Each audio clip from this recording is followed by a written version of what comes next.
Hi friends, Krista here. Thanks for stopping by Books and Jams. It is time for another round of the Booktube Spin. Yay! For those of you who aren't aware, the Booktube Spin is a kind of community project started by Rick McDonnell. Anybody who wants to participate chooses 20 books, assigns a number to each book.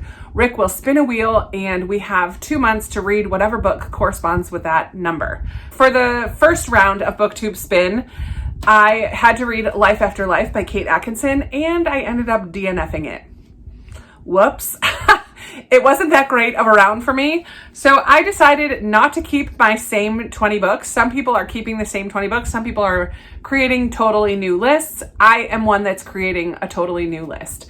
Now, Rick does recommend dividing your list of 20 books maybe into 5 or 4 different categories. And the whole point of this is to just have a little fun adding some randomization to your TBR, but also highlighting, say, some books on your TBR maybe that you haven't looked at in a while or whatever. So I have done something a little fun in this round. I've chosen the first 10 books based on their titles. So book number 1 has a 1-word title. Book number 2 has a 2-word title. Book number 9 has a 9-word title, and so on. You get the idea. And then my second half, the second 10 books for books 11 to 20 are all books from my Book of the Month shelf, because I would like to focus on reading those this year as well. So let me just tell you that my 20 books for Booktube Spin round 2.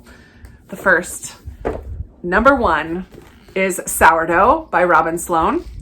Number 2 is Poison Study by Maria V. Schneider. Number 3, The Orphan's Tale by Pam Jenoff. This is also going to fulfill a goal of the year because Pam Jenoff is an author that I would like to read this year. So I would be thrilled if this gets picked. Number 4 is The Memory of Us by Camille DeMaio. This first half I think is a little heavy on historical fiction, but that's on brand for me. So number 5, A Bridge Across the Ocean. Yes, number 5 is A Bridge Across the Ocean by Susan Meissner. This is also going to work towards my goal of reading all the books of hers that I own this year. I haven't done any of those yet, so I'd be thrilled if that one gets picked. I threw in 1 middle grade, The Scandalous Sisterhood of Prickwillow Place for number 6. This is by Julie Berry, who wrote The Lovely War, which I really enjoyed, and I would love to read more from her. So I put that at number 6.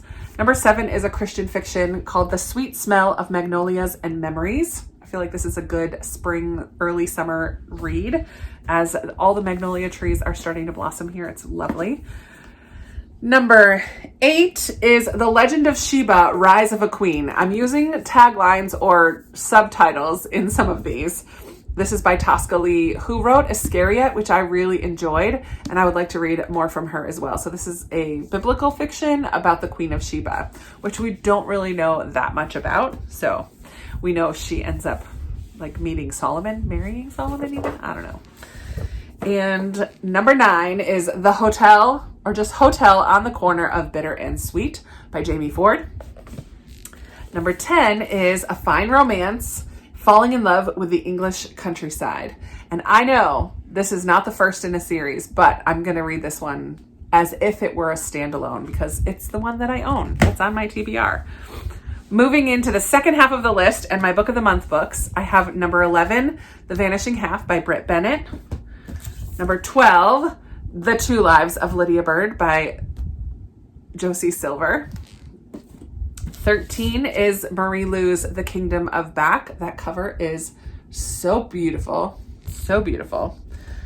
Number 14 is A Rogue of One's Own by Evie Dunsmore. This is a sequel, so that would work towards my goal of reading sequels. Number 15 is Perfect Little World by Kevin Wilson. This one was on my stack for the first round, so I'm bringing a couple over. Number 16 is Transcendent Kingdom. Nice shimmery cover by Jessie.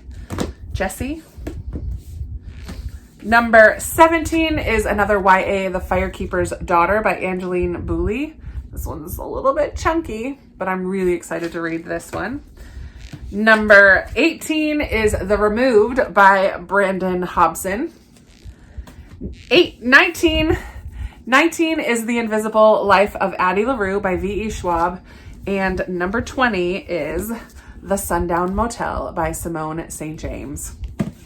Yay! So what I'm going to do now, since the list is being announce, or since the spin is happening tomorrow, I'm going to put a little clip in here of the spin and then come back and let you know which book I'm going to be reading and kind of make this all one video. I did not get on the ball and film this earlier. And today is when I had the wonderful idea of choosing my first half of the books based on the length of the title. So I thought that was a fun idea. So I will end this portion of it here and come back in a second and let you know what number got chosen and which book I will be reading. Hi friends, it is very early in the morning. It is almost 7 a.m. But as I get ready, I watch Booktube videos and I noticed that Rick has his Booktube Spin video up already. And so I'm sitting here next to my stack of Booktube Spin books. I've got 1 through 10 and 11 through 20 here.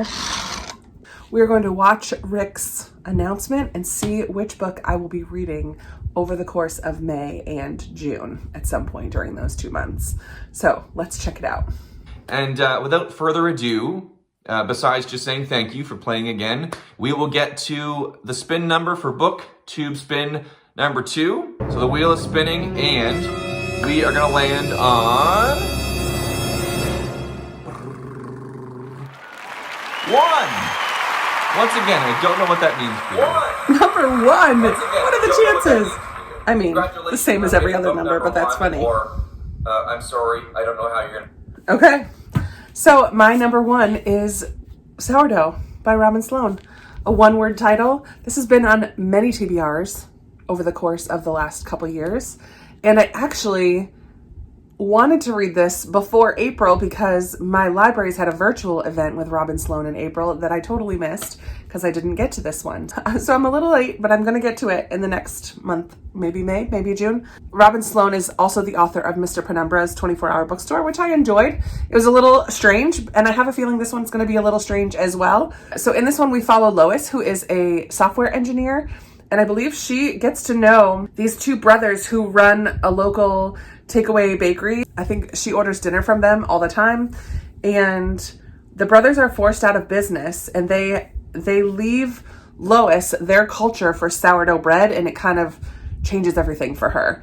So I don't know much more than that, and I didn't read the whole summary on the back. I have in the past, but I'm just gonna dive into it. So yay, this is my Booktube Spin book that got chosen.